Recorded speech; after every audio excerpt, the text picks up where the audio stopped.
Au mois de juin, le maire d'Esquibien et le maire d'Audierne préparaient la fusion de leurs deux communes.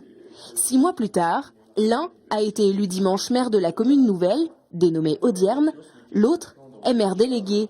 Ce mardi, ils discutent de l'aménagement du port et il n'y a aucune rivalité entre les deux élus. On travaille conjointement.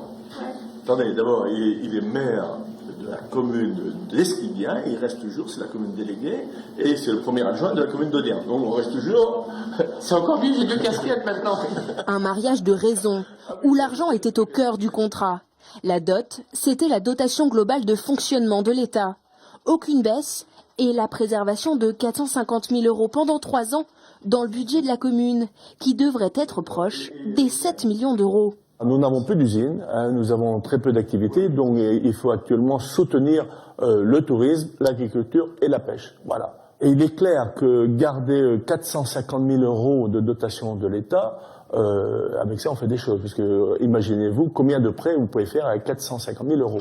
Pour les 3 752 habitants de cette commune nouvelle, peu de changements, les deux mairies restent même à la même place. On fait le distinguo entre l'organisation administrative.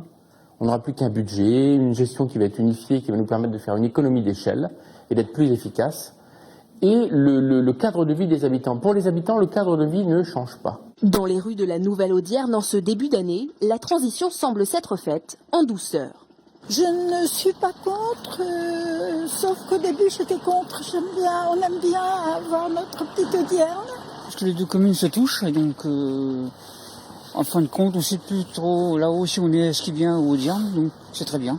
À mon avis, c'est une bonne chose. Je pense que tout le CAP aurait dû être se réunir ensemble. Une fusion des 11 villes de la communauté de communes du Cap Sizun, également plaidée par l'association citoyenne du Cap, créée au mois d'octobre. 16 000 habitants, on aurait été quand même beaucoup plus fort pour lutter, pour se battre pour les problèmes liés au Cap Sizun, à la pêche, à l'agriculture, à l'urbanisme, au déclin de la population, au très haut débit, aux accès routiers, etc.